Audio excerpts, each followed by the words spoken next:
Meeting number 92 of the House of Commons Standing Committee on Science and Research. Before I begin, I'd like to ask all members and other in-person participants to consult the cards on the table for guidelines to prevent audio feedback incidents. Please take note of the following preventative measures in place to protect the health and safety of all the participants, including our interpreters. Only use the black approved earpiece. Keep your earpiece away from the microphones at all times, and when you're not using your earpiece, please place it face down on the sticker placed on the table for this purpose. Thank you all for your cooperation. Today's meeting is taking place in a hybrid format. I'd like to make a few comments for the benefit of members. For the members in the room, please raise your hand if you wish to speak. For members on Zoom, please use the raise hand function. The clerk and I will manage the speaking order as best we can, and we appreciate your understanding in this regard. A reminder that all comments should be addressed through the chair. Pursuant to Standing Order 108.3I and the motion adopted by the committee on Tuesday, January 31st, 2023, the committee resumes its study of science and research in Canada's Arctic in relation to climate change. This is our sixth and final meeting on this topic, and I know that we have all found it to be very fascinating. It's now my pleasure to welcome from Inuit Taparit Kanatami, Nathan Obed, the president, and Carrie Grable, the director, Inuit Kauyesavingat. So sorry if I've not done well on that. So you will have up to 5 minutes for your opening remarks, after which we'll proceed with rounds of questions. President Obed, I invite you to make an opening statement for up to 5 minutes. Nakumik, good morning, and thank you so much for having me here to discuss such an important topic to Inuit. As I've been introduced, my name is Nathan Obed. Inuit Taparit Kanatami represents the 70,000 Inuit in Canada. Our homeland is called Inuit Nunangat, and there are 4 geopolitical regions of our jurisdiction. Nunatsiavut in northern Labrador, Nunavik in northern Quebec, Nunavut as a whole. The public government was created by the land claim, but there is an Inuit treaty organization, Nunavut Tungavik, that represents the rights of Inuit within Nunavut. And then the Nunavut region, which is represented by the Nunavut Regional Corporation. At ITK, one of our biggest priorities is combating climate change and also the ongoing adaptation and mitigation efforts to a changing Arctic. We have created a national Inuit climate change strategy, which was released in 2019. And we also, in the research and science field, we have created the National Inuit Strategy on Research, which was launched in 2018. We've tried to use these tools to interact with all of our partners, government included, on what our research priorities are and also what our climate change priorities are. As I'm sure that you've heard, the Arctic is warming at a rate up to 4 times faster than the global average. Inuit living within Inuit Nunangat have a wide range of socioeconomic challenges that are further exacerbated by climate change, especially things like food security and also health and safety. The ability to travel within our homeland in a way that we always have, and to use our knowledge to be able to navigate within our homeland is jeopardized by a changing Arctic. We've lost over 40% of our sea ice cover in the last 2 decades, and that is a massive challenge for us when it comes to just general travel, considering the sea ice is our highway, especially from usually November until June. So this is a significant part of the year now that we don't have access where we did before to go out hunting and fishing, or to even travel between communities. There are only 2 communities that have road access between southern Canada and the Arctic, and there are very few, if any, road networks between Inuit communities. So the sea ice and winter in general, in a terrestrial sense, create opportunities for us to travel and connect in ways that now are jeopardized.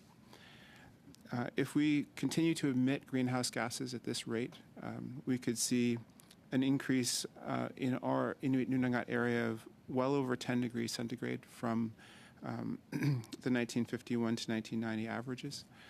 which would have catastrophic effects on our biodiversity and also on our communities. We've tried to work in partnership with the Government of Canada and tried to work as best we can with the research community, but significant barriers remain, and I look forward to chatting with you about them today.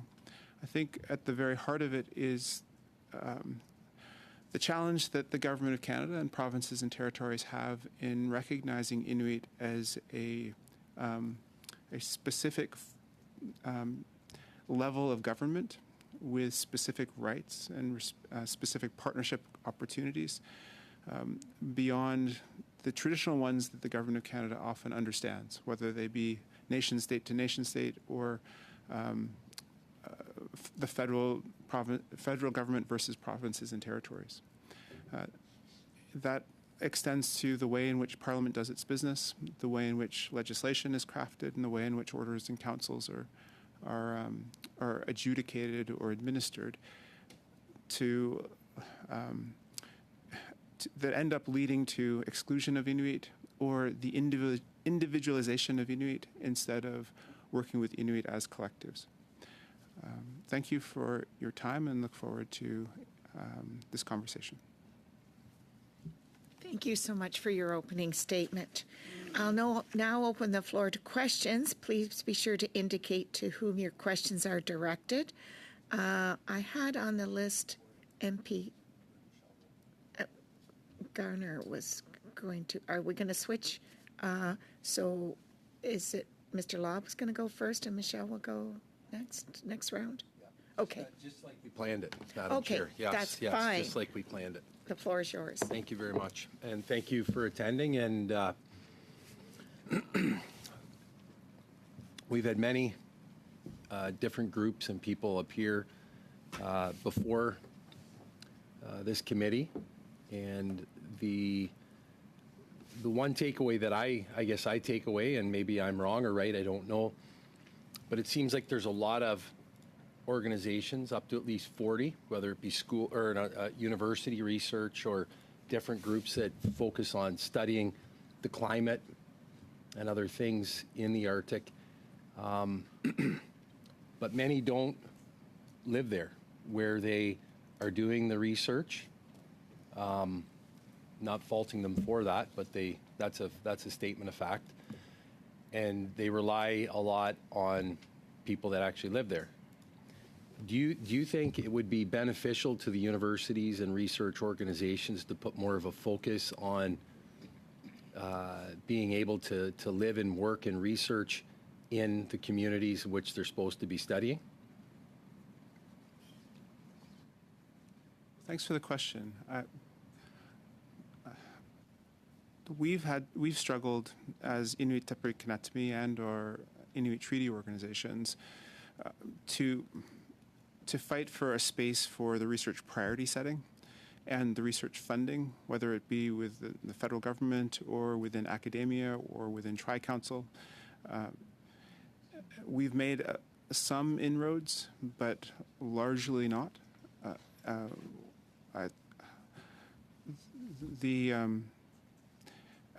The vast amount of funding that is targeted for Arctic science flows through systems that are in the South and benefits academic institutions or governments or relationships that are all south to south. People build their careers and live comfortably in the South while being experts about us and about our environment or about climate change in Inuit Nunangat. So priority setting for Inuit and for Inuit communities is a transformative change that we would like to see.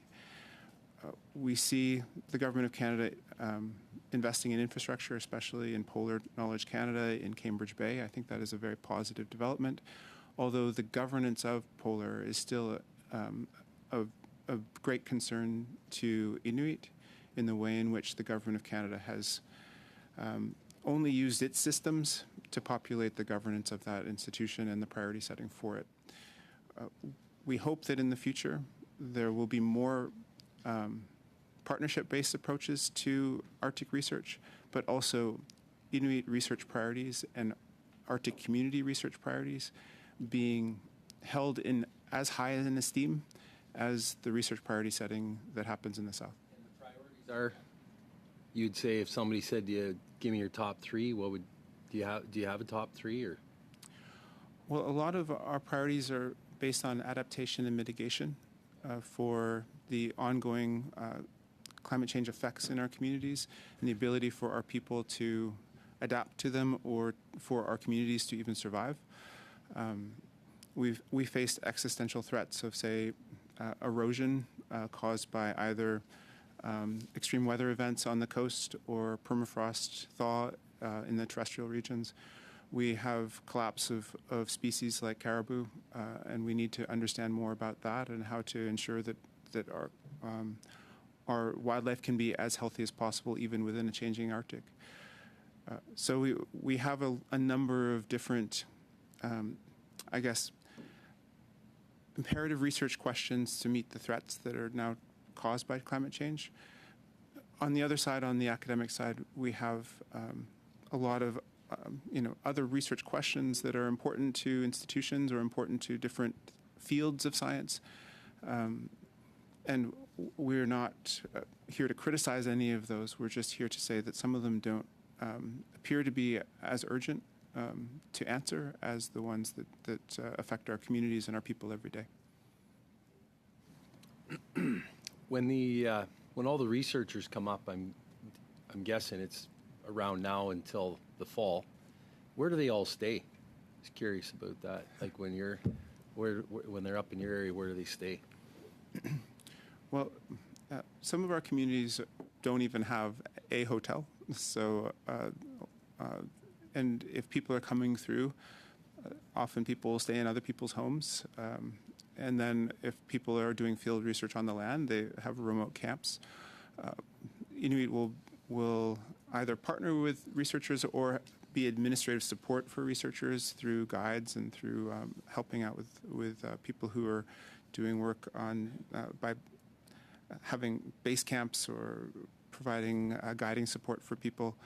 But the bigger challenges that we have is, especially when we're doing work on, say, infrastructure development, and if there's a big housing build in a community, a lot of those hotel rooms are gone 6 months out. So all of our construction happens in the same window as the research. So I think the capacity to house researchers in the Arctic definitely is a limiting factor when it comes to what can happen.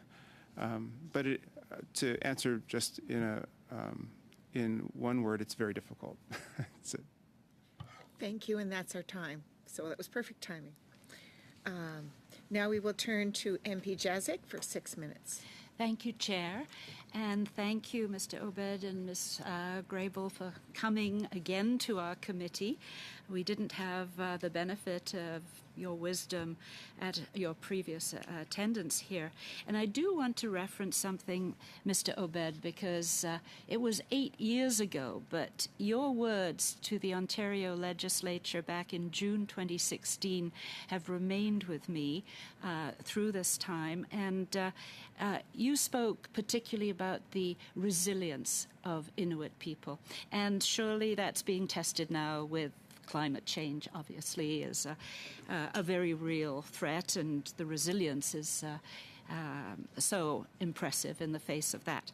Now, you've talked about priorities, and as I understand from the National Inuit Strategy on Research, you've identified the priority areas. And of course, we've heard a lot about physical infrastructure and so on. But would you be able to elaborate a little bit on the pressing health challenges facing Inuit communities today, and how research can address these particular challenges? Thanks. We're quite fortunate to be in the midst of Kanuipita, a national Inuit health strategy. We're doing field work now across our 4 regions. Field work has already been completed in the Inuvialuit and also in the Nunatsiavut regions. This is building off of the International Polar Year Inuit health surveys that were point-in-time captures of Inuit health and wellness across Inuit Nunangat. We are now doing a health survey that will be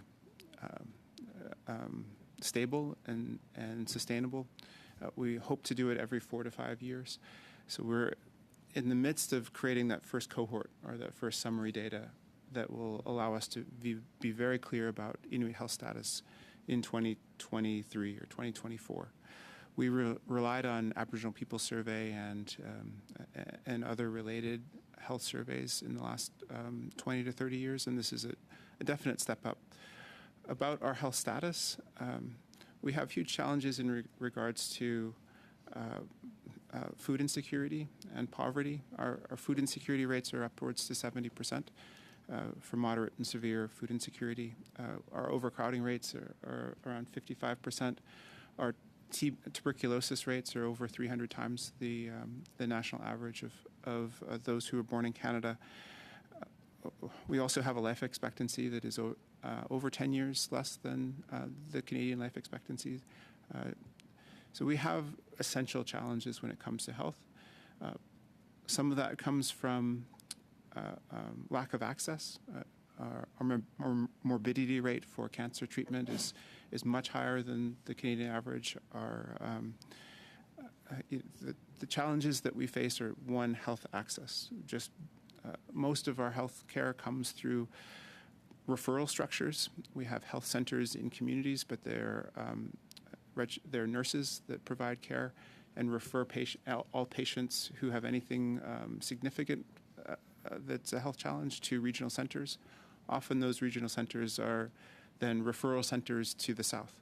So much of the acute care that happens for Inuit across Canada happens in St. John's, in Montreal, in Ottawa, Winnipeg, Edmonton, and Yellowknife. That system has saved lives, but in its construction is a barrier to upstream care and ensuring that those who have significant illnesses can be diagnosed and treated quickly. We also have challenges in relation to, in the climate sense, we have less access to hunting and fishing and traditional foods. And so it has then had challenges on our diet, but also on the social fabric of our community and the way in which we share with one another, the way in which we pass down knowledge and information, and then the overall health of our communities. So if I could just follow up a little bit on the food security piece, and you've talked about adaptation mitigation. Is there any research that has shown any cause for optimism for growing foods perhaps further north than was ever able to be done previously, so there's less reliance on shipping in foods to your communities? Is there anything there that looks more positive? Well, growing up in Nunatsiavut, we had Moravian missionaries from the 1700s till now. So I grew up with rhubarb being a part of my diet growing up, or seeing people trying to get very tiny potatoes out of a garden. But that's about the extent of it. And we've experimented with greenhouses, but the challenge with greenhouses is tied with infrastructure costs and also energy costs. And we need to get our communities off diesel. We need to be able to have more established infrastructure to allow for goods to transit across Inuit Nunagata and to the south and back to the north, to be able to build local food options. Right now, our food producing capacity is often feeding people in other parts of the world as well, and that's a systemic challenge. All of the fish that are caught off 0A and 0B in the Davis Strait often go to China. A lot of the caribou and char that are caught in inshore fisheries or hunted end up being served in restaurants in southern Canada or other places. Thank you. I'm sorry, that's our chime, but we might have other people want to follow up on that. So now we're going to turn to MP Blanchet-Jacquin for 6 minutes. Merci, Madame la Présidente. Je salue les Thank you, Madam Chair. and welcome to the witnesses who are here today. My first question is for Mr. Obed. Mr. Obed, we've heard from lots of people at this committee who do research in the north, in people who have construction collaboration projects in the north, and they told us that it can be very challenging to do this type of construction collaboration project because there's a lack of resources, and the only way to develop relevant projects that really respond to your needs. I'd like to hear your thoughts on these issues. Yes, there are very specific challenges in partnering with Southern-based research institutions to do meaningful work in Inuit Nunangat. I'd like to just talk about a couple of partnerships that we've had that have actually worked, but have only worked because there's been a true partnership approach from start to finish and a very difficult time in doing it. ArcticNet is one of these networks. It's housed at the University of Laval and has received federal funding most recently from the Strategic Science Fund. Inuit are now partners with ArcticNet, along with Inuit Circumpolar Council Canada, to chart the course of the next 5 years for this particular network. It brings together academics, industry, governments, and Inuit and other Indigenous peoples into a common research program, and is a partnership-based approach to this work. I think there's a natural misunderstanding that many of us have with one another, whether it be the roles and responsibilities of a federal government or the particular makeup and rules around academia, and then the individuals that then come to us for partnerships, mostly principal investigators, professors with research chairs, and their particular views on the world and thoughts about partnership. And then our governance as well, which is often not understood very well without making that into a negative statement. So the ability for us to come together and work together does take time and is, by its very nature, challenging. The terms and conditions that are put on all of us in all of our roles make the windows that we have to collaborate much smaller. But we have a common interest, and as long as we can accept and celebrate all of the different priorities that we have together, I think that is the path forward. The other example is a research partnership that we've recently had with the United Kingdom and with Polar Knowledge Canada and with Inuit. We've done a number of over 20 projects, and they've been in relation to climate change adaptation, and they've partnered with UK academics, Canadian academics, and Inuit partners as well. So there are examples of good work that are happening. Monsieur Obed, vous avez parlé d'un défi.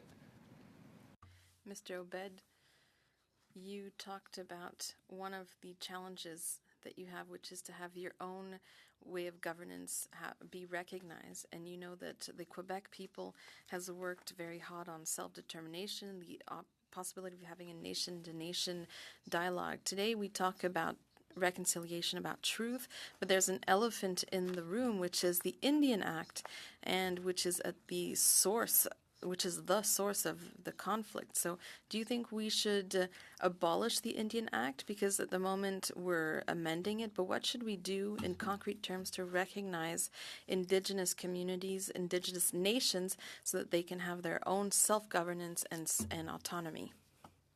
Inuit don't fall under the Indian Act, and that has allowed for Inuit to chart a very different path with the Government of Canada in a relationship sense.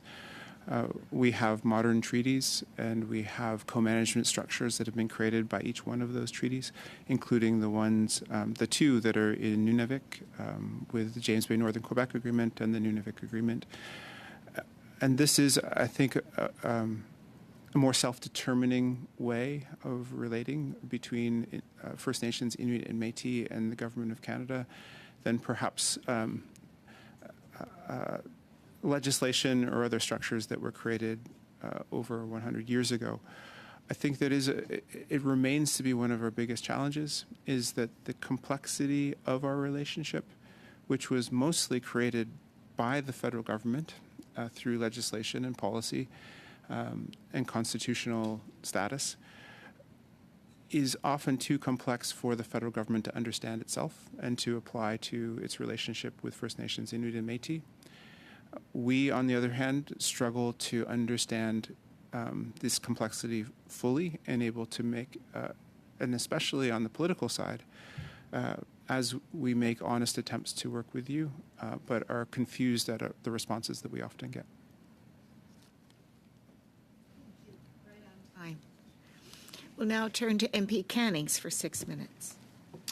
Well, thank you to the witnesses for being here. And Mr. Obed, you talked about how in Canada research planning and funding flows largely from the South, within the South. And in your strategy on research, you have, I think, 5 priorities of things that need to be addressed.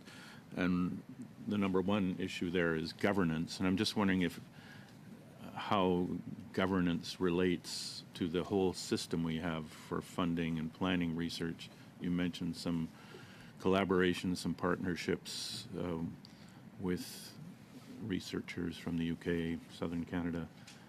What's the ITK vision for governance as it applies to research? Thanks for the question. I think I'll talk a little bit about barriers here and perhaps pass it to Carrie as well. But we work as closely as we can with Tri-Council, and Tri-Council's inability to accept Inuit governance in the way that it creates its strategies and its terms and conditions for its particular programs within the agencies is a huge barrier. Our institutional eligibility has almost always not been denied. We are making strides in that case. CIHR, I think, is the first that has actually allowed for Inuit institutional eligibility to apply for research grants without the traditional principal investigator academic lens that is put on the work. Also, just the Government of Canada in general and the way in which this country partners with other countries to do research projects in Inuit Nunangat across the Canadian Arctic.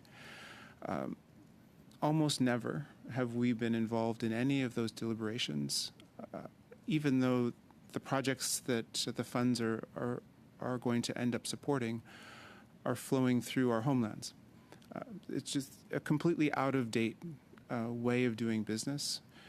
The research community is often a generation, perhaps even 2 generations behind the reconciliation efforts of governments, which is surprising considering that academics often feel as though they are enlightened and do things with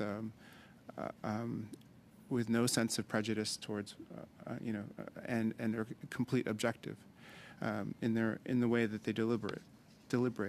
The same goes for things like order and council processes I've touched on before.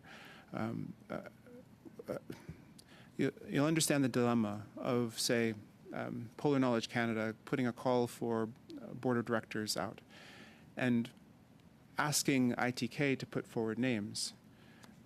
So if we democratically put forward Inuit to serve on the Polar Knowledge Canada board, those names would go through the order and council process, and the Government of Canada would decide whether or not those Inuit are fit to serve on the Polar Knowledge Canada board. It's the fundamental problem that we still face in this country, is that we haven't broken down the colonial structures of exclusion for Inuit to participate in these processes and recognizing Inuit governance in the way in which we all do work together. We have, I think, a shared understanding now of wanting to partner and wanting to respect one another but we still have a long way to go to amend the structures that are in place to allow for that to happen. And it isn't as if Inuit are coming to the table saying we demand something that is unnatural to governance.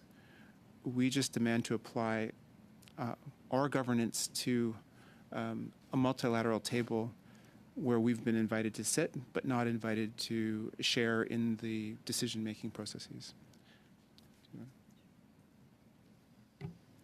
Thank you, President Obed, and thank you for the question. I would like to say, in addition, that the last budget, there was an announcement of 10 million over 3 years for Inuit research governance, and this is welcomed. I think it's a first step.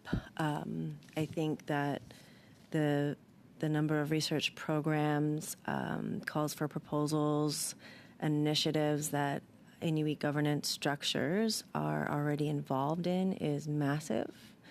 And thinking of the Inuit Taprit Kanatami, the ITK Board of Directors governance structure, and then every subcommittee under that in relation to research and science, we mirror that governance structure. And so we have at least 10 different federal departments and agencies that we interact with in the research fields. And the number of requests for engagement without appropriate remuneration is inequitable from the get-go. So this next 3 years, looking to develop a governance framework that can help assist in the future, opportunities of working in tandem and in partnership.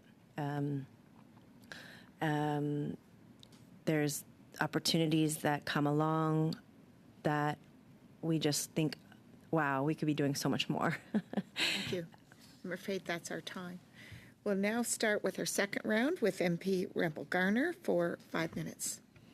Thank you, Chair. President Obed, we're at the point in the committee deliberations where we need to be developing recommendations for a report. We've heard from many witnesses, different backgrounds, viewpoints, that one of the things that hampers their work and their scope, as broad as that is the lack of a coordinating federal research strategy when it comes to Arctic research. I hear everything you're saying, and I understand that there, if we were to recommend that there would need to be work with your community to ensure that functions properly and everything in the context of everything you've said. But is that something like the development of a specific research strategy? Is that something you would notionally support? Understanding that there would have to be a lot of work done on scope and function, et cetera. But I'll start with that. Yeah, in principle, absolutely. It would be great to further clarify Canada's priority areas for Arctic research, and also the way in which Canada wishes to conduct Arctic research and the collaboration that's necessary within that.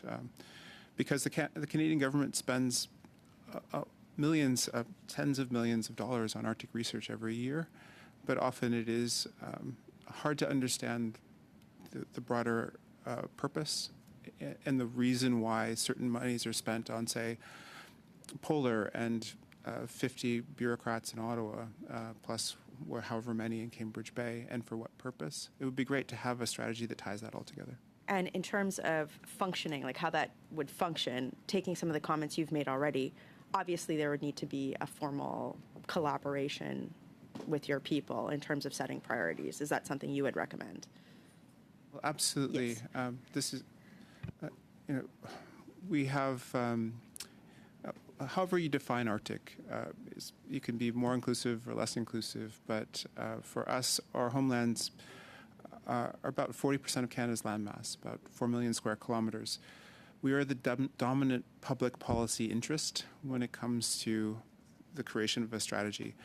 leave the politics out of it, if you just look at the space and who lives there, we are the dominant player. And so we do hope that in the creation of something like this, that there would be a partnership approach with Inuit in it.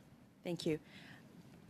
Some of the other testimony that struck me is that, and I think you've sort of slightly touched on this in your comments today, is that the government's strategy on funding quote-unquote Arctic research has been focused on important research, climate change, but that there's such a much broader scope of research that funding should be directed to anything from economic development to governance to food security to mental health strategy, whatever, infrastructure, whatever. Like there's such a broad breadth.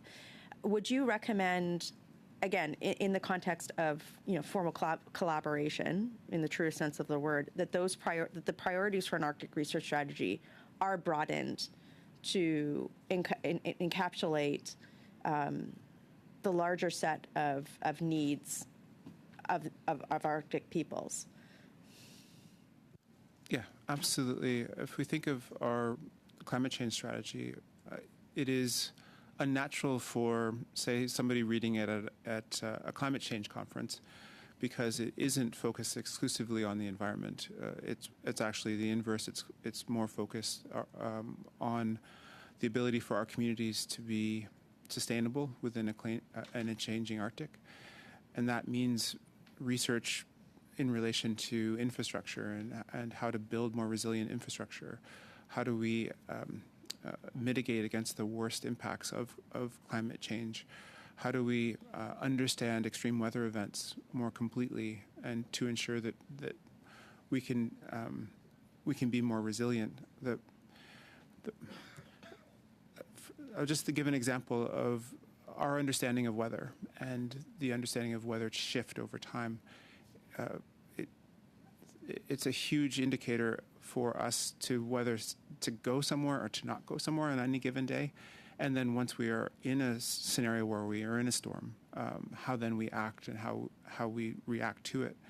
If we can understand more about our changing Arctic and the climate within it, then we can stay safer on the land. I want to give an example of Smart Ice, which is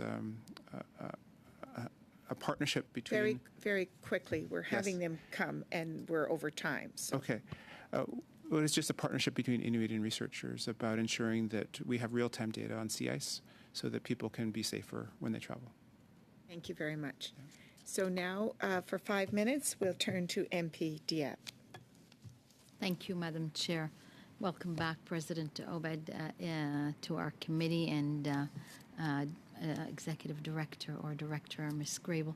I think you were asked the question and you were commenting on research, and I think you didn't have an opportunity to finish, but if you did, I've got a sort of a bit of a supplementary on research. And then, President, you just spoke about research in relation to infrastructure and how to understand it better in relation to events. I guess, could you have some more comments? And I think you were trying to also talk about Smart Ice.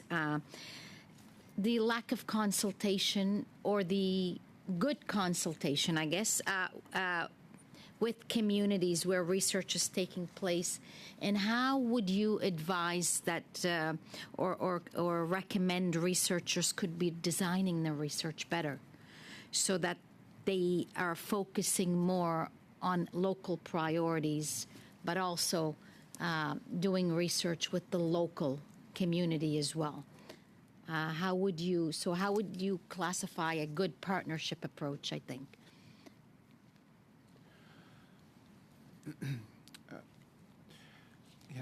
There are such wide, diverse topics on research, and I'll give an example of, say, tuberculosis and tuberculosis elimination.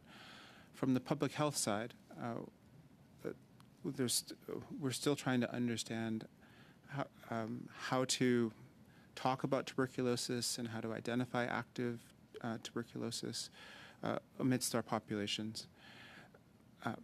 We've done research projects, I was a part of one in Nunavut called Time of TB, where we paired public health nurses with Inuit TB champions in communities and went door to door based on demographic information that we had, talking to people about tuberculosis and asking if they wanted to get tested, but in Inuktitut and in a community sense. That was highly effective, and it was upstream public health work, but the research portion of that allowed for us to understand how effective it was, and then if we were going to spend money on TB elimination, would this be one of the ways in which we would apply a community-based public health approach to lowering the rate over time? There's invaluable information that we gained from that. If we had just said, let's hire public health nurses from the South to come up and do this, and they can go door to door, we wouldn't have had the same results. So the willingness of the principal investigator to partner with Inuit, and in this case, the organization I worked for at the time was Nunavut Tungavik, and the ability to work with us on every single aspect of the project, including doing a community feast and returning results to the community in a specific way. All of that creates a positive interaction between the community and a research project. We do have to recognize that we have a very negative interaction with research over time, and so this is part of the construction of each one of our partnership approaches to research, is to destigmatize research and to be careful in the way that we conduct it, and to have a community and an individual focused approach to return of results, so that somebody doesn't read about the results of something that impacts them and their lives that they participated in a Globe and Mail article or from a research conference in the South. So is that sort of what kind of contributes to what you described negative, with research? Yes, well, we are one of the most researched peoples in the world, and often it has been a very one-sided relationship. It also, some of the research aspects are very, they're human rights abuses, whether it be grafting of skin from one person to another to see how it's affected, or many other different examples of horrific research that we would say in 2024 that was applied to Inuit over the last 75 to 80 years.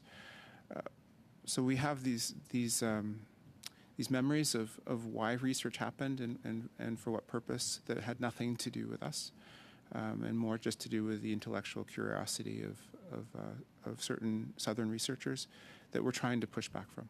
Thank you. And that's our time. Thank you very much. Yes, thank you. So now we will turn to MP Blanchette-Joncas for 2.5 minutes. Merci, Madame la Présidente. Je poursuis vers le Président. Thank you. I would like to ask President Obed, in 2019, you wrote a report with several recommendations and received $1 million in the 2019 budget. I'd like to know how things stand with the recommendations you made. Was there any improvement? Were the recommendations taken into account by the government? Yes, our 2019 National Inuit Climate Change Strategy is still a work in progress. We released it in Inuvik, and the federal government did indeed provide funding on day one for the implementation of the strategy. But a lot of the money, I mean, $1 million for climate change it's more the work that we can do in our regions to mobilize for climate change rather than actually do adaptation or mitigation work itself. And so our priority areas, such as advancing Inuit capacity and knowledge in the use for climate decision making, I'd say this is we are standing on in this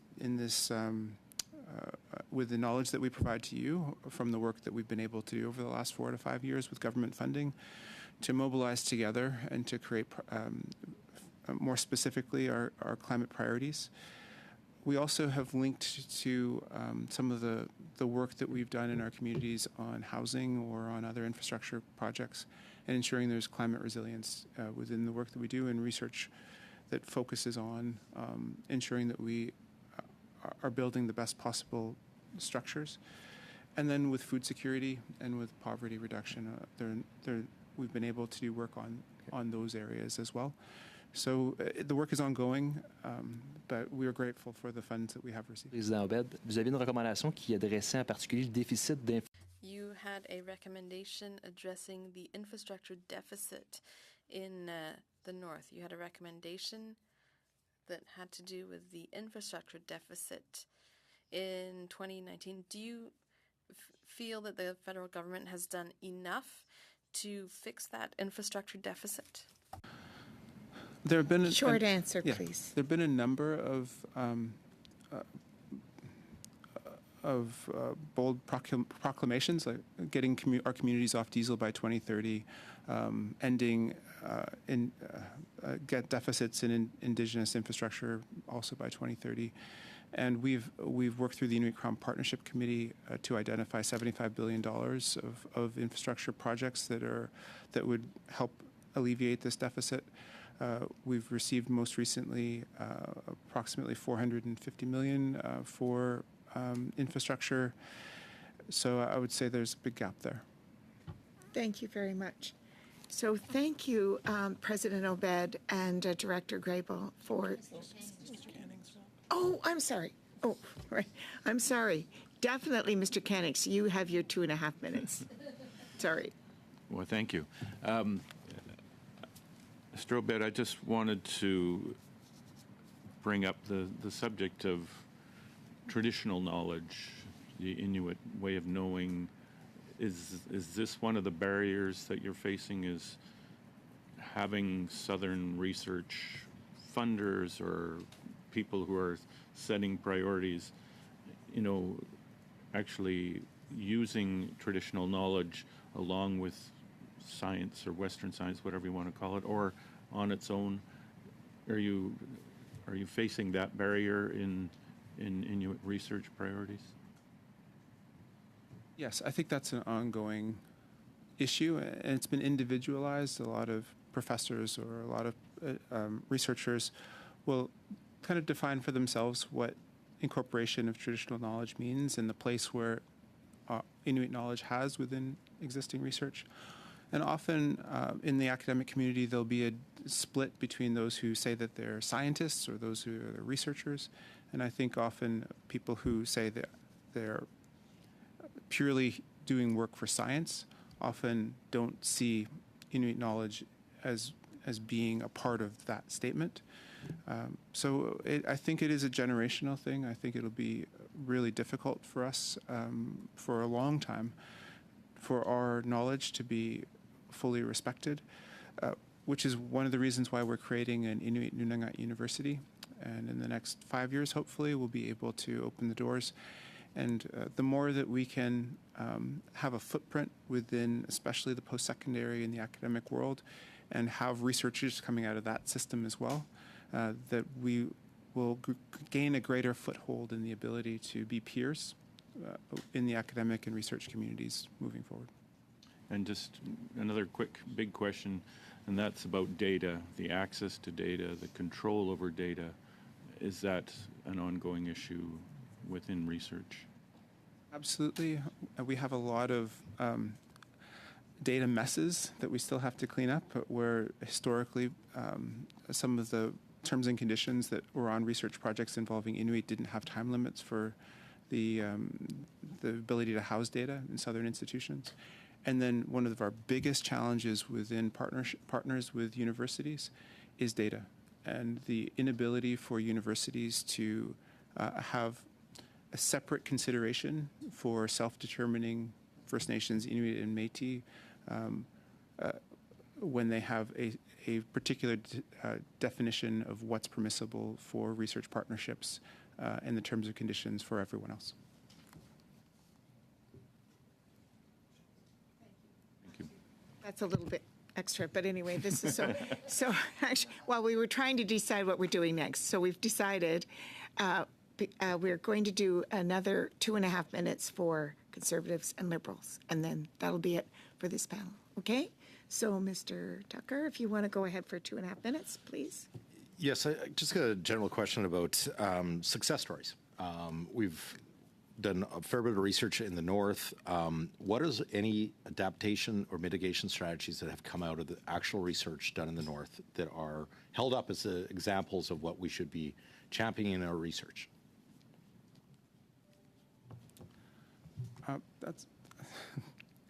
There are a number of different successful research projects. I mean, again, in the social field, I would say there are a number of different public health research projects, suicide prevention, mental health, food security, that have really given us a great insight on how to better either adapt public policy or to apply new best practices to systemic changes, systemic problems in the Arctic.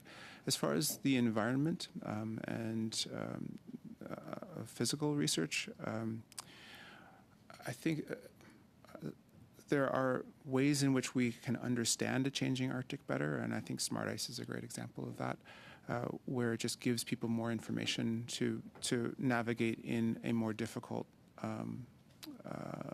changing Arctic. And I think some of the work that we've done, I'll have to get back to you on infrastructure, would also be held up.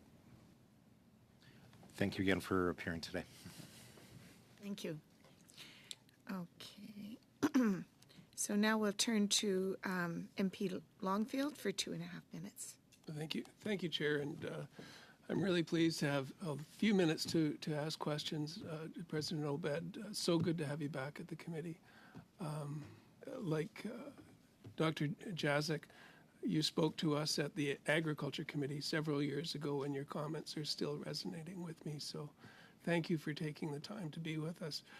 You mentioned governance, and that was something that I've been struggling with in terms of how do we manage governance of research projects. The governance that we are applying, as you said, is Ottawa up. It's south-north versus north-north, and then us participating. Is there a model of governance between communities in the north or within communities of the north that we should be paying attention to and maybe working within that framework of governance versus a framework that we're bringing from the south? Well, I spoke a little bit about the complexity earlier, and the way that we are all carved up in our geopolitical space now as Inuit has then created 4 separate research approaches, and all within, I would say, from an Inuit lens, a very similar look and feel, but very particular to the jurisdiction in which Inuit reside. So there are best practices that we can use, but each one of our governance models lives mostly with provinces and territories as its partner, and research structures within those jurisdictions rather than research partnerships across Inuit Nunagat from north to north. We do come together through ITK and have our research management an Inuit Koyusarvang National Committee. That's the committee that guides Carrie and her work, and then guides our board of directors on the decisions that they make on the research space. But that is, I would say, an Inuit democratic function at the senior technical level that is, I think, a best practice, but one that has limited application to, I think, what your question is.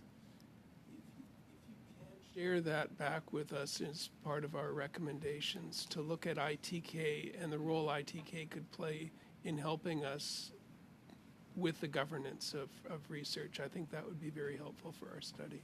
Great. Thank you. Thank you. That was important to bring that out. And thank you, President Obed and Director Grable, for joining us today. We really appreciated your testimony. And so we're going to just now suspend while we get ready for our next panel.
Welcome back, everyone.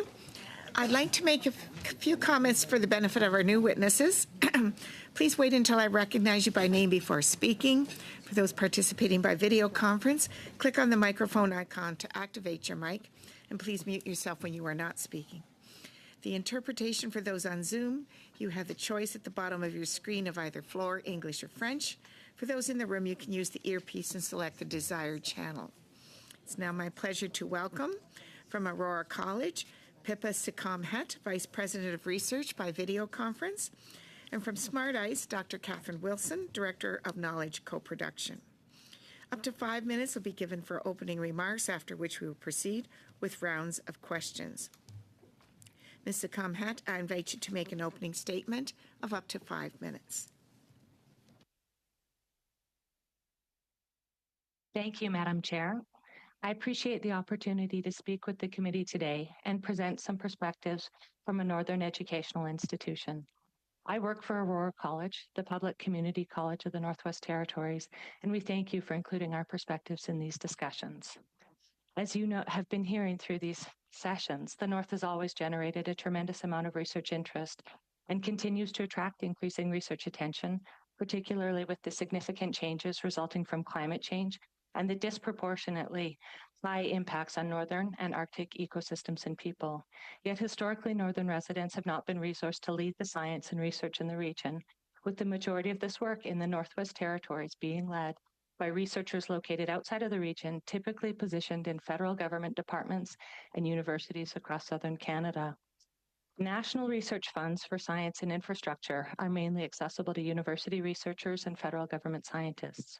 Without a university in the Northwest Territories to anchor these funds, northern communities and organizations have been largely excluded, creating a sense of inequity. When I first began working in the territories, in the Northwest Territories 25 years ago, much time was spent advocating for northern research priorities since funds were inaccessible to residents of the territory, and this prevented the region from establishing and maintaining research capacity in the north. Although much Northwest Territories research has made significant contributions to science and is valuable nationally, regionally, and internationally, there remains a disconnect between the large-scale Arctic science and regional research concerns and priorities. Times have certainly changed while I've been working in the NWT, and there are many new national and regional initiatives to empower and strengthen both Indigenous and Northern research leadership and capacity building. However, this gap in research leadership and access to resources persists in the Northwest Territories. As the public college of the Northwest Territories, Aurora College has research staff on all its campuses and maintained minimal in-house research capacity until the last decade, when the institution became eligible to access tri-agency funds. Since then, the research capacity has really started to grow and realized the opportunity to develop applied, community-partnered research programs that benefit northern communities and focus on Northwest Territories questions. We have also been able to anchor access to research funds for our Indigenous and regional partners and increase collaborative engagements with universities, allowing the region to access new funds, mentorships, and partnerships. Aurora College is currently transforming into a polytechnic university, and part of this vision was to expand on this applied research focus, and access to the national research funds has positioned the college in a meaningful role for the region and opened new funding opportunities to support and expand northern research and research leadership. From an infrastructure perspective, Aurora College operates the Western Arctic Research Center, which is a purpose-built research center in Inuvik, Northwest Territories. This facility is the logistics hub for research across the Western Arctic. It serves the community, the college, and external research community, which includes over 300 regional, national, and international researchers annually. However, there is no other research infrastructure like this at the college or in the territory, and there's a desperate need for a similar shared research infrastructure to support research activities across the southern and central Northwest Territories, most notably at the Yellowknife campus. The absence of infrastructure of this type presents a barrier to research programs and research partnership development for the college and the northern research community beyond the college. In terms of collaboration, the Northwest Territories does have a research licensing process to review, track, and monitor regional research activity. This process is intended to mitigate the risk of harm from research and promote best practices and communication between researchers and northern residents. Unfortunately, The Act is antiquated and insufficient to ensure researchers engage with Northern and Indigenous residents to develop meaningful collaborations and research relationships. More robust mechanisms are required to ensure that Northern people are appropriately engaged in ways that lead to meaningful research collaborations, generate community benefits, appropriately share knowledge, respect Indigenous self-determination in research, and build Northern research capacity. In saying that, we are seeing increasing examples of opportunities to empower Northern research leadership through Northern reviews of research, engagement of advisory boards, meaning investment in capacity development, and strong demonstrated research collaborations. Still, there remains significant room for improvement to grow Northern research capacity meaningfully. I thank you for allowing me to speak with you today, and I welcome all questions to help support the work of the Standing Committee. Thank you. Thank you, and we look forward to your testimony. So now we will turn to Director Catherine Wilson for Smart Ice, and I understand that you will also be reading perhaps a message from Andrew Eric, whose headset did not come through for us. Is my mic on? Thank you. Thank you, Madam Chair. Mr. Ariak sent a message to say he's sorry he couldn't present today, but he's given me his blessing to read his testimony on his behalf. Kuyunami, thank you for inviting me and asking me to speak with you today. My name is Andrew Ariak, and I live in Pond Inlet.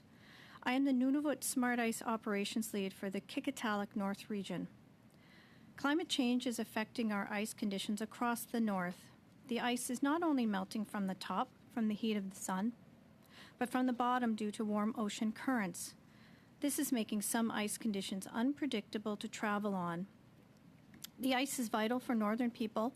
We travel on it to go to our hunting grounds, camping sites, and even to travel to see family in other communities. It's part of our identity, and it is who we are. Smart Ice is an Indigenous-led social enterprise that supports communities to monitor their own ice conditions and share this information with their community. Smart Ice provides training, employment, and ice safety information so we can adapt to changing ice conditions and continue our way of life. We use the latest technology to monitor the ice thickness on the ice from above using satellites and utilizing our Inuit knowledge. I'll be talking to you today about Arctic science and research from a community level, and I'd like to emphasize 4 important points. First, the need for Inuit in leadership positions. Second, the need for co-developed training. Third, the need for community-specific research space. And 4, the need for ongoing funding. I'll expand on each of these next. Each Smart Ice community has a local committee who decides where and when Smart Ice operates. My committee in Pond Inlet is called Sikumiat. The members are local people who grew up, live, and travel on the ice. Some people may think that I'm the only one making the decisions, but in fact, I'm following what Sikumiat decides. It's important to have local leadership because their Inuit knowledge guides me on the different areas I should monitor by season.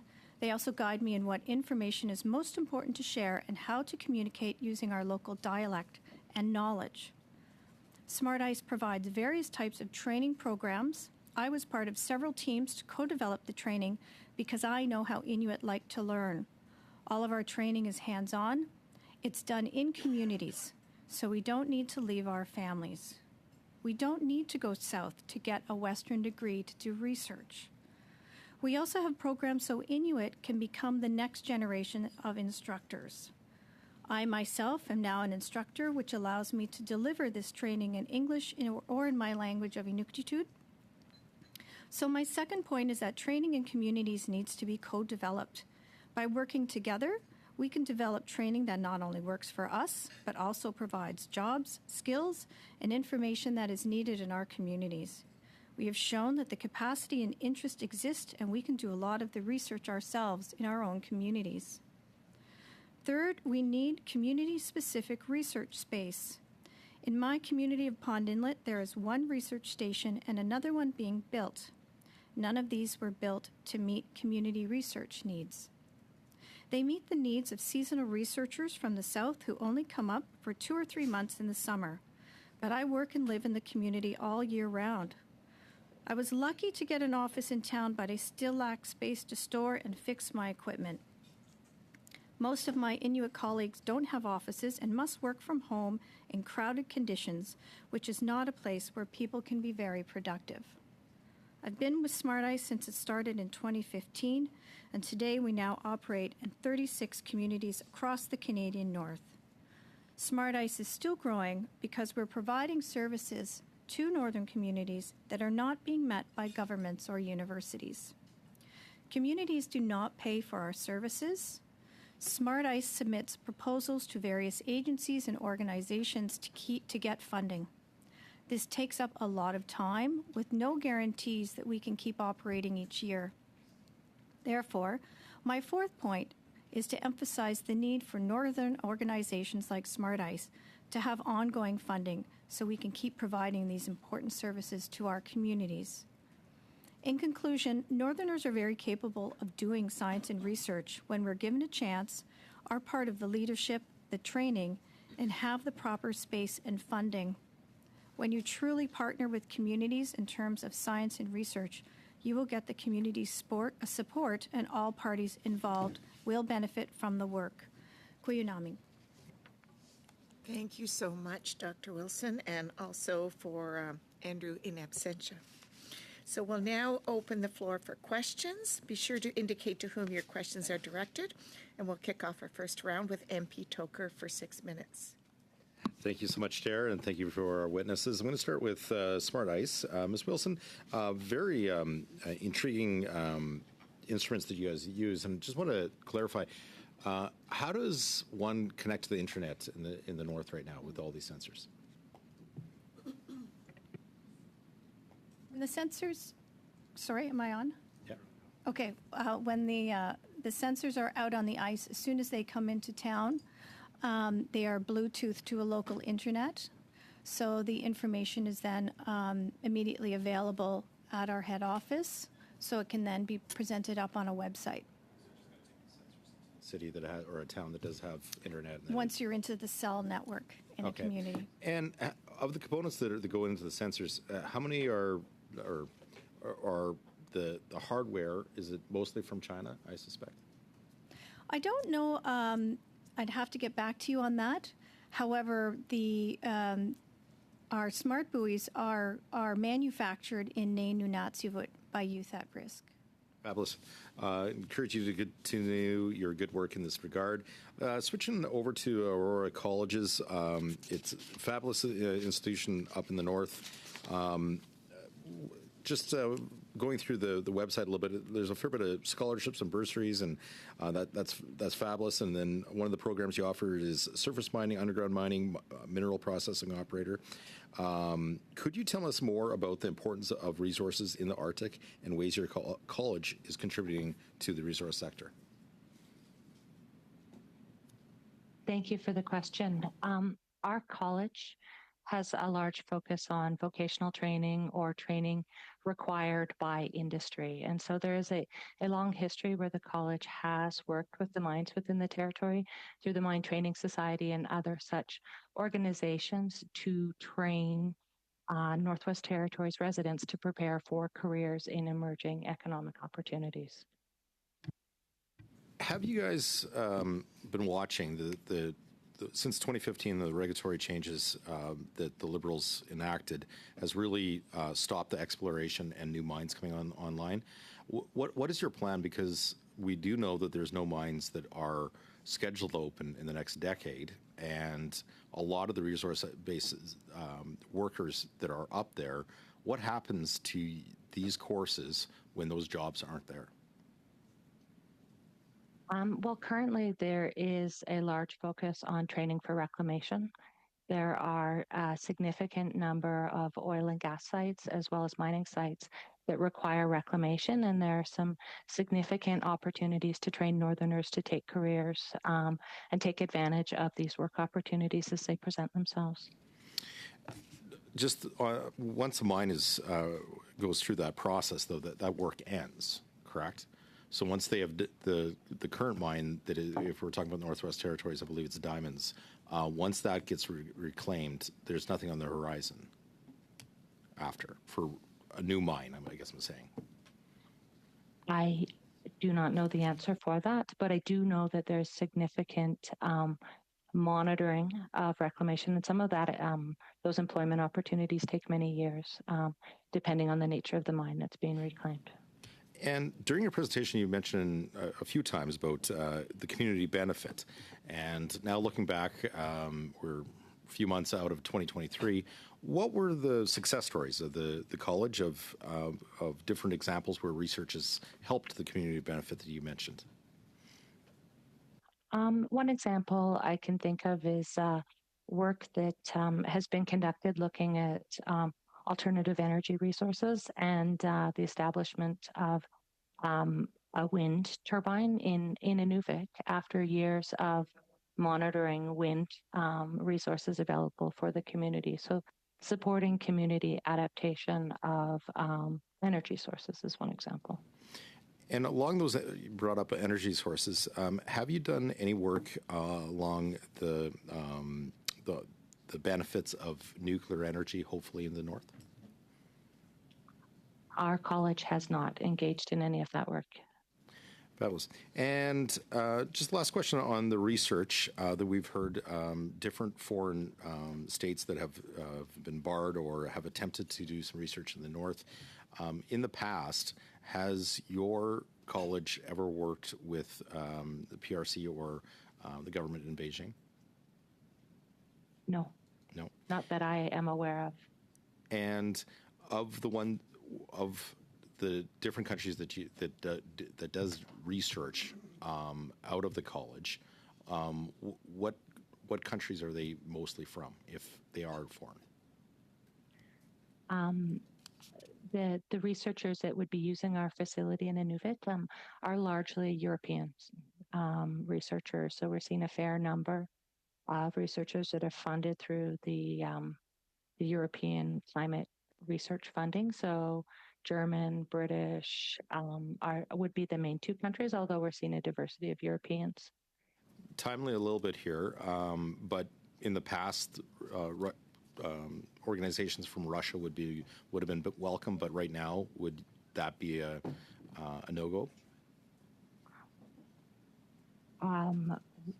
I don't think I have, in the 20 years with the college, seen Russians working out of the research facility in Inuvik. Great. Thank you so much for your testimony today. Thank you. We'll now turn to MP Shen for 6 minutes, please.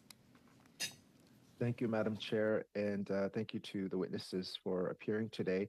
My question is to Aurora College. I'm very pleased to hear about your increasing research capacity in the north.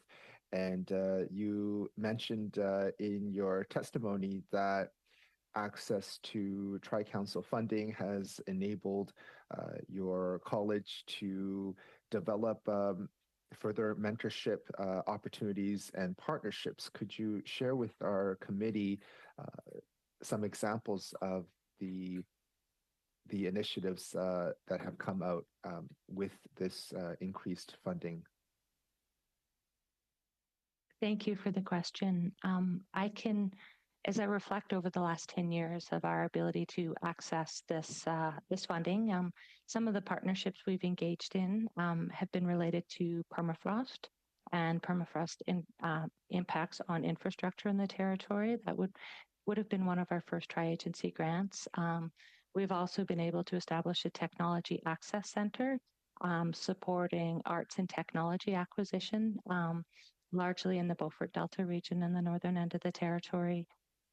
We've also accessed funds to support, remote sensing of methane in collaboration with university and community partners. It has allowed us more easily to participate in research networks such as ArcticNet, able to access tri-agency funds, as well as the Canada Mountain Network. So there's a range of different things.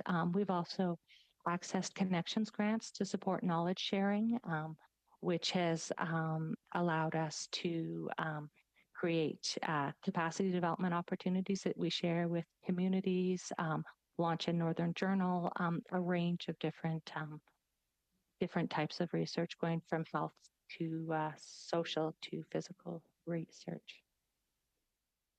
That sounds wonderful. You mentioned in your testimony that respecting Indigenous self-determination is important in the research that is done in the North. In what ways can this be accomplished? We really look to our Indigenous partners to guide that, and it differs with each of the communities and Indigenous regions that we work in. Certainly, some of our partner organizations have research agreements, data handling, different types of knowledge return, co-development. There's a whole range of differences, but they depend community to community.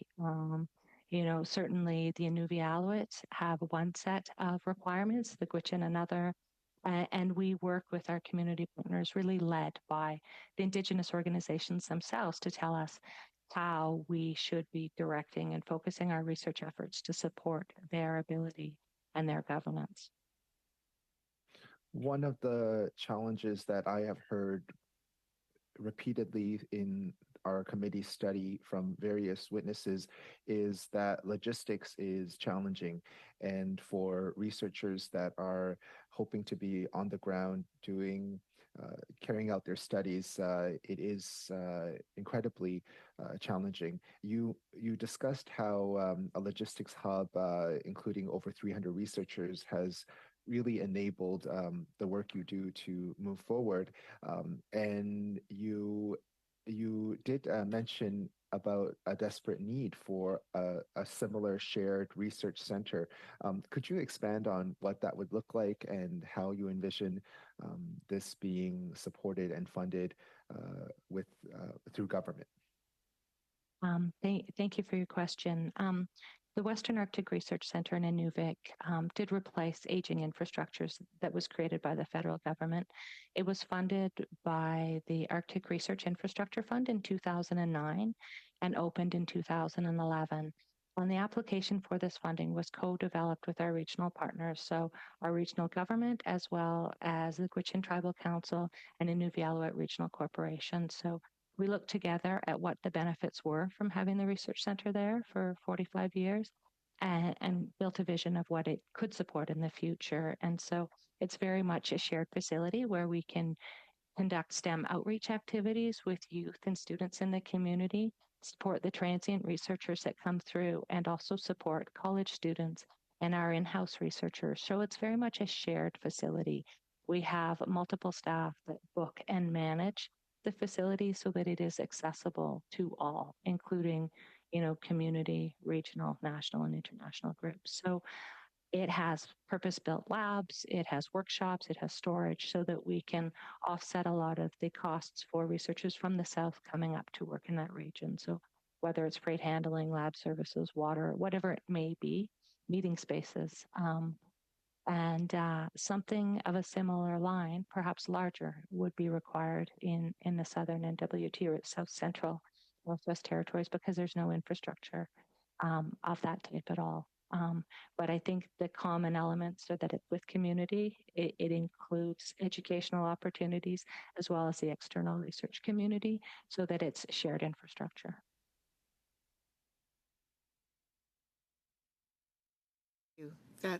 That's the time. Thank you. Oh, okay. Thank you.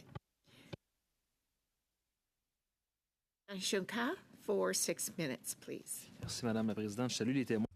Thank you, Madam Chair, and welcome to the witnesses. My first question is for Ms. Wilson. I see that you're the director of co-producer of knowledge. So how do you do this co-production of knowledge? It starts by working with the community. When we start any operations in a community, we look for either an existing committee who would be our decision makers, or we establish a new one, and that's where the co-production comes from. They tell us how we operate, where we operate, They give recommendations on who we should hire. They also decide other research that they're interested in doing. And so it starts right at the very beginning by having Inuit leadership and working together. D'accord. Est-ce que c'est déjà arrivé? Thank you. In your experience, has it ever happened that Indigenous knowledge and scientific knowledge were in conflict? In other words, that Indigenous people thought one thing and scientists thought something else? There have been examples of this. I was not involved in it, but with polar bear research. However, in my experience, if you're working together and discussing the questions that you want to research together, you also decide on how you're going to do that research together. So you're not splitting or coming into the question from two different viewpoints. D'accord. J'aimerais que vous nous expliquiez concrètement. Thank you. And I'd like you to tell me in concrete terms, as the Director of Knowledge Co-Production, when there is a conflict in knowledge, what do you do? What's the method that you use to determine this is better knowledge, this is less good knowledge, this is true, this is false? I've never had that experience, so I can't give you the example that you're looking for. My colleagues in northern communities are extremely experienced scientists in their own right, and they live there, and they're on the land all the time. And so I defer to their knowledge. Et vous, est-ce que, selon votre expérience, And based on your experience, have you ever heard of this type of situation, or is it very unusual for this type of thing to happen? I think the challenge that happens is researchers can go into communities and do workshops and take notes about what people are saying, and then they take that south and then they interpret it themselves.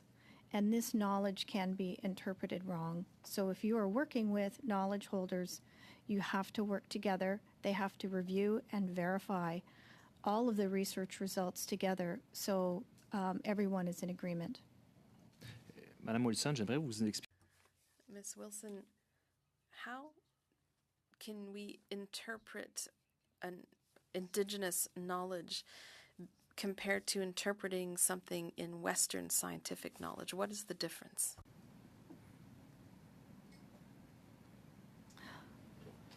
I think the difference is the approach.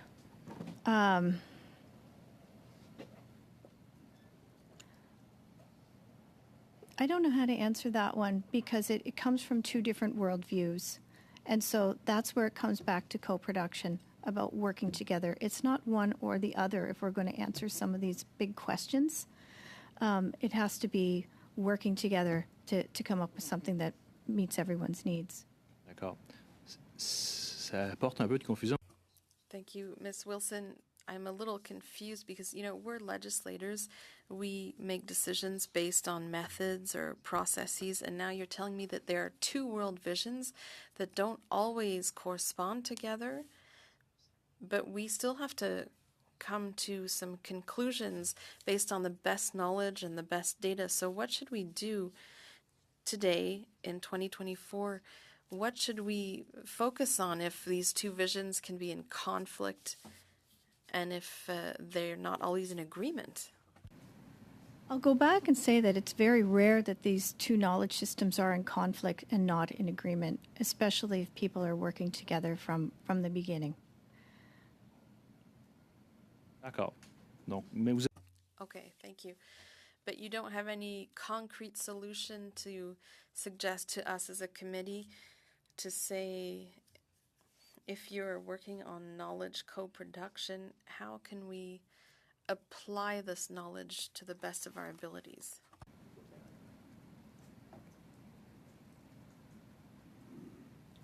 I feel like I'm repeating myself just because it's the same answer that I would give previously. It's all about working together. C'est bien. Mais je comprends que vous semblez que ça semble. Okay, thank you. I understand you find it's repetitive, but I'm trying to find an answer it's not completely clear in my mind. I'll try to get to the answer from another direction. I'd like to turn to global warming now, which obviously has impacts on communities in the Arctic, especially when you're talking about traveling on the ice.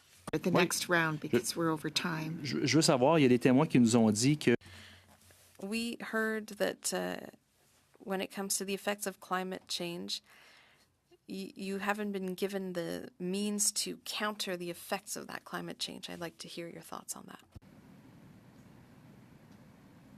Is that question directed to Smart Ice? Okay.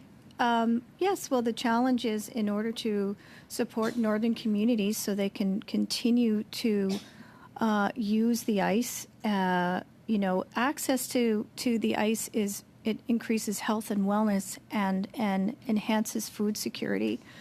And that being able to travel on the ice and getting that information to go on the ice, that isn't being met by governments or universities. So right now, Smart Ice is filling that gap. Thank you. Okay. Thank you. We'll now turn to MP Cannings for 6 minutes. Well, thank you to both witnesses for being here. I'm going to continue with Dr. Wilson on Smart Ice. You talked about co-developed training. We heard just in the previous panel from Nitan Obed from the Inuit Taperet Kanatami, one of their research priorities is building capacity in the Nunangat. And I'm just wondering if you could perhaps expand on the role that Smart Ice might play in that. Does the training you provide or facilitate enhance broader capacity among communities to do research? Absolutely.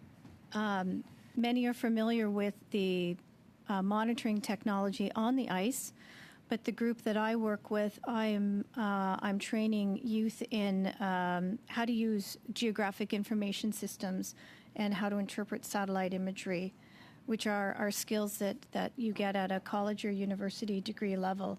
And the way we approach research in the North is so that we're training Inuit so they can do the research themselves for that Inuit self-determination and research. When we think about science and research, we also have to think about this young generation, this booming population there that is going to need employment.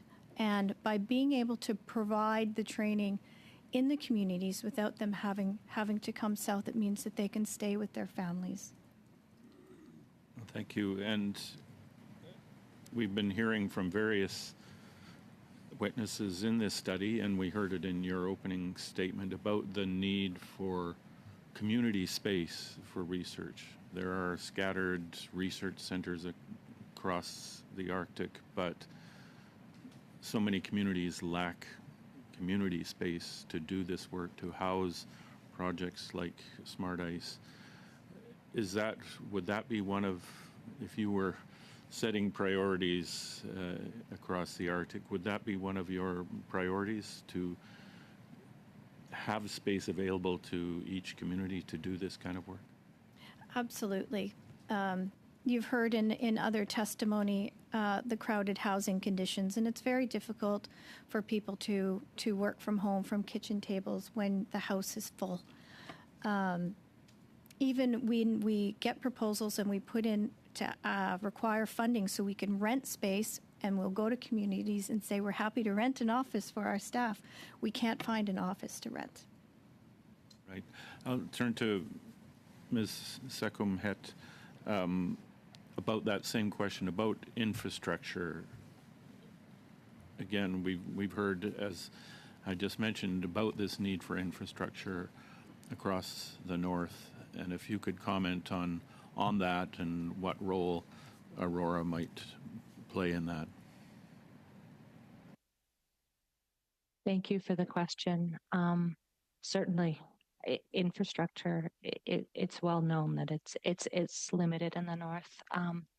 And I did highlight some of our deficiencies in terms of the college infrastructure, but I also think there is some opportunity with our college infrastructure in that that we have currently 21 community learning centers, and we try to use these they are for college programming and upgrading within the community and courses within the community, but also making these available to support alternative options within the communities, whether it may be for supporting research or training opportunities. So, but it is a challenge for all of us.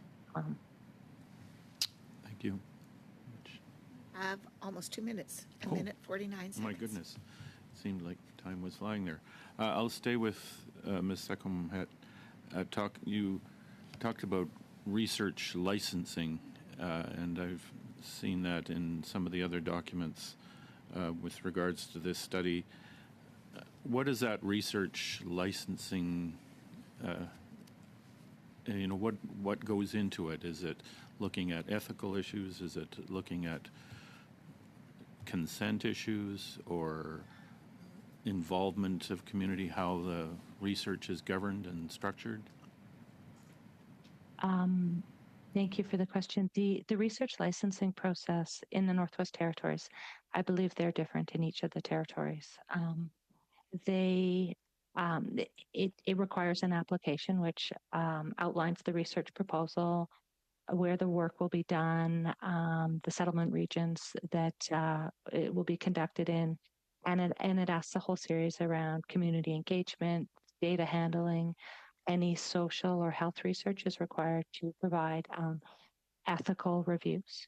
So they have to have been approved by an ethics review board. So there's a certain number of requirements, and these change depending on the settlement region as well. The different Indigenous governments have different requirements for the researchers, but there is a requirement for community engagement and communication around the research.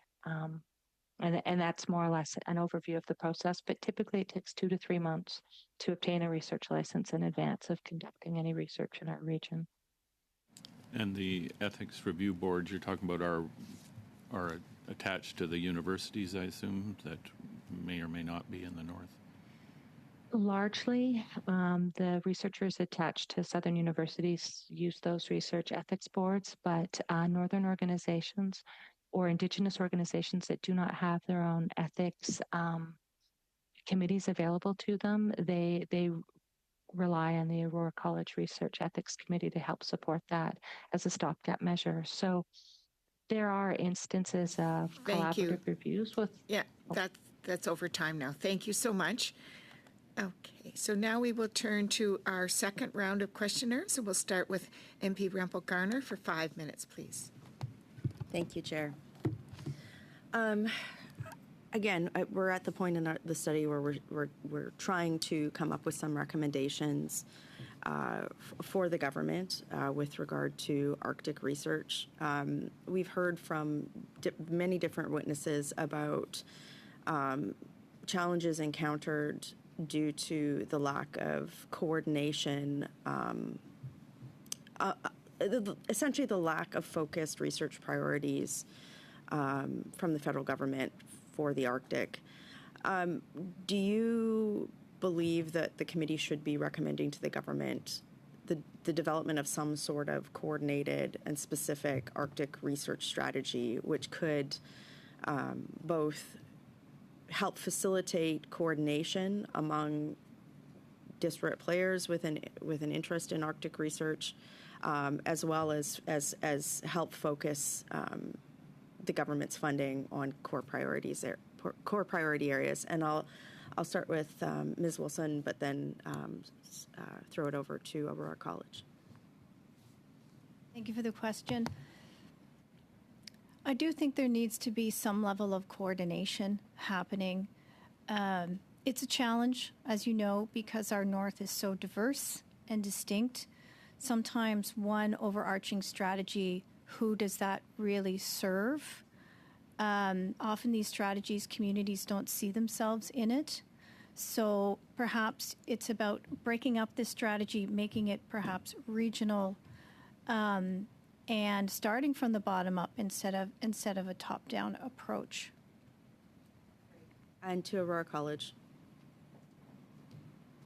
Thank you. I do think a strategy would bring benefits to the North.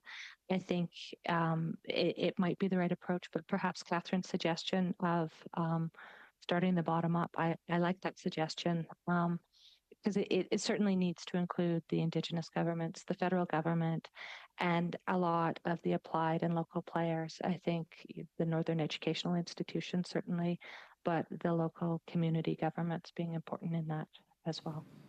We've also heard that there perhaps is a lack of focus or availability of funding for a broader range of research priorities that would have an Arctic focus. So, for example, Arctic infrastructure needs that are specific to the Arctic, economic development, natural resource planning, potential postures for Canada on geopolitical issues. Would you say that that assertion is accurate and could be perhaps bolstered or remediated via a formal Arctic research strategy? And I'll send that to Aurora College. I do think it has the potential to address multiple issues. And I think maintaining both, the big picture climate science, yet the local applied piece within that picture, I do think so. Do you think that there's opportunities as well, and perhaps I'll direct this to Dr. Wilson, to have a research strategy align with commercial interests as well too? So, for example, actually building receptor capacity for technological innovations in Canada's Arctic, with, of course, cultural sensitivity to Indigenous persons. To me, it struck me that there's a lack of that sort of capacity in Canada right now. I can't comment on the example that you gave, but we're looking on moving our facilities for manufacturing into the Arctic so that they're made in the Arctic by Northerners, and it just creates that employment and opportunities going forward. Could that be an objective of an Arctic research strategy, to build more, essentially, receptor capacity for technological development based on Canadian research? I think, again, it's who's making the decisions around this. So if it's something that the regional government and community wants, then that would make sense. Thank you. I am good. Thank you. Thank you. Okay. We'll now turn to MP Callaway for 5 minutes, please. Thanks, Madam Chair, and another interesting session where I'm absolutely learning more about the North and the strengths, but also the areas of opportunity and some of the deficiencies. And we'll start with Dr. Wilson. In your opening statement, you talked about 4 areas that we need to focus on and strengthen. I look to those as recommendations, but I'm wondering about the sequencing of them. If we were looking at, if we had the magic wand today, where would we start in terms of building capacity, in terms of focusing on more projects and more research that is Indigenous and Western concepts melded together in terms of two-eyed seeing approach, as we call it back home in Cape Breton. I'm wondering, where would we start in terms of investment?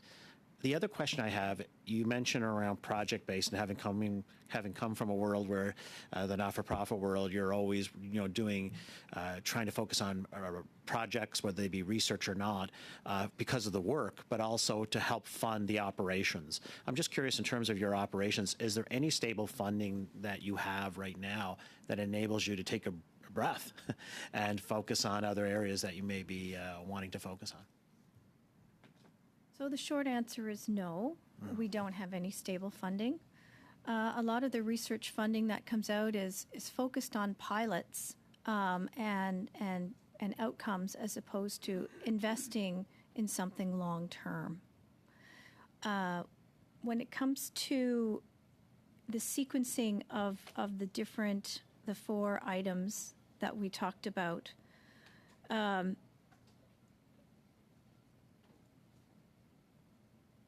I think I would start right at as they were in order of the speech, about working with leadership and working at that community scale to understand what it is that their interests are in community-based research. And honestly, very often their questions are global questions that trickle up.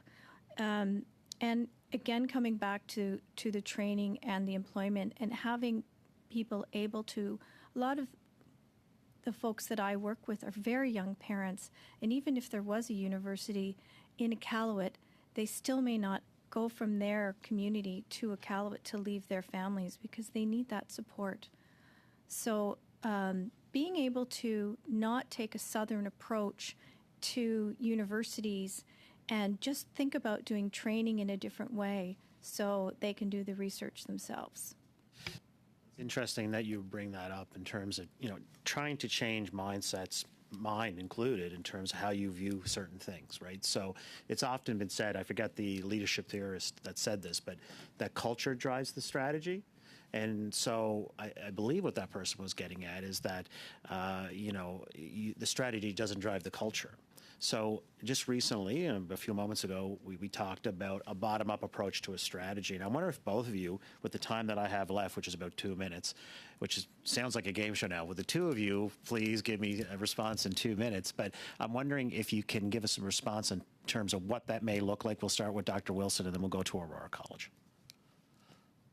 I'm not sure I understand the question. A bottom-up approach for an Arctic science strategy? You had referenced that earlier in the testimony, that as opposed to going top-down in terms of a strategy, government leading it, that it needs to be a collaborative approach. Yes. And that basically is what I'm getting at in terms of the culture, in terms of the people, in terms of the researchers that are there, that the elders that are there, being a part of that for the bottom-up. We would probably start with working with your regional governments and then going out to the communities and meeting with them and then going from that perspective. Okay. And Aurora College? I agree with Catherine. That would be the approach, starting with the regional governments and having them feed up. Okay. How much time do I have left? 32 seconds. I have 32 seconds left, and I didn't even use any of the questions that were in my book because a lot of the questions were asked. Dr. Wilson, one of the things that intrigued me as a former youth worker, you talked about focusing on young people. Can you just, within the time that we have, what are the age brackets? How long do you stay with the youth in terms of training? What's the aftercare with respect to the training? Youth are quite broad, from high school to mid-30s. They're usually with me for 2 to 3 years, and they either then become full-time Smart Ice employees and then they become trainers because we're expanding, or they go on to other positions, which is also, I feel, a success. But I'd like to see more funding for that middle generation as well. There is a gap there for those over 35. Thank you very much. So we'll now turn to MP Blanchard-Jocat for 2.5 minutes, please. Merci, Madame la Présidente. Mes prochaines questions. Thank you, Madam Chair. I have questions now for Ms. Sekamhet. You're in the Arctic, so you are in a good position to determine how research is led in the North and the needs. I'd like to know what the state is in terms of Arctic research needs at Aurora College. That's challenging to answer. What are the college research needs or the Arctic research needs, since I see them as two different things. The college needs for research are to focus on supporting community priorities, community identified issues, and what colleges bring, different from universities, is the focus on the applied and the local and the co-production of research. The research needs for our region are articulated through our Indigenous governments and our government of the Northwest Territories. Qu'est-ce qui ferait, selon vous, what would bring added value to the fact that your college is where it is in terms of Arctic research? Value for our college is our ability to really collaborate on the ground and work with communities and be there in a long-term relationship. Being on the ground, being able to meet regularly, being co-located really provides a lot of advantages for relationship development and the reciprocity that's expected. Working with Indigenous communities, it gives you the time and the space in order to develop the relationships and build meaningful research programs based on community identified priorities.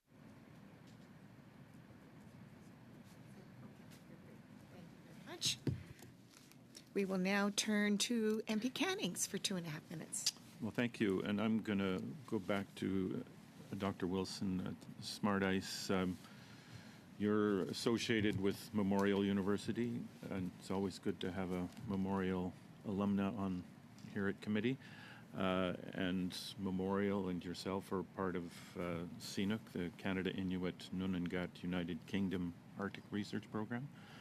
I'm just wondering if you could maybe expand on that program and programs like it in the North and what role they fill in doing research in a modern way, if I could put it that way, in the Arctic.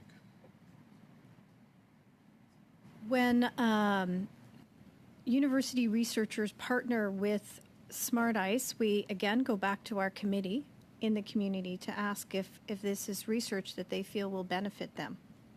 And if they agree to it, then we follow an approach where our monitoring staff are involved in the research. So they are also getting the benefits and learning about how to be researchers. We're trying to train the next generation of Arctic researchers in the Arctic, as opposed to the South. And there's so many benefits to that. You don't have to teach them about ice and Arctic weather and culture. They come with that already. So it's almost an advantage for those researchers who are perhaps coming from the UK or something. I feel like they're getting a lot. It's an exchange. It's an exchange of knowledge so that our monitors are learning more skills, and those coming from the UK are looking and understanding how they are to work in communities. And do you see other examples of collaborations and partnerships like this in Arctic research with different universities perhaps, but at the core they have that community base? I think it's getting better.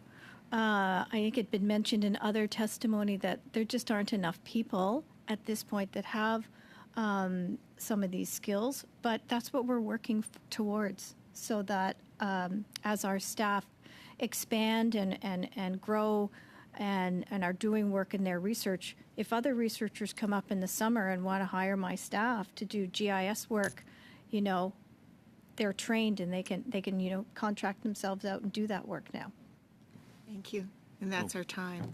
Thank you very much to both of our witnesses, Pippa Seacombe-Het and Dr. Catherine Wilson, for your testimony and participation in the committee's study of science and research in Canada's Arctic in relation to climate change. You may see the clerk if you have any questions, and you may also submit additional information through the clerk. So we'll dismiss the witnesses now. Thank you very much again. So members, today's meeting concludes the witness testimony portion of our study. At Thursday's meeting, we'll be providing drafting instructions to our analysts and set a deadline for briefs for the study of science and research in Canada's Arctic. At Thursday's meeting, we will also discuss committee business. In addition to some other items, I know we have a budget to approve for our upcoming plastic study. We'll look to begin the study of innovation, science, and research in recycling plastics next Tuesday. The clerk has been working to confirm departmental officials to appear for the first meeting for the study. Is it the will of the committee to adjourn the meeting? Meeting adjourned.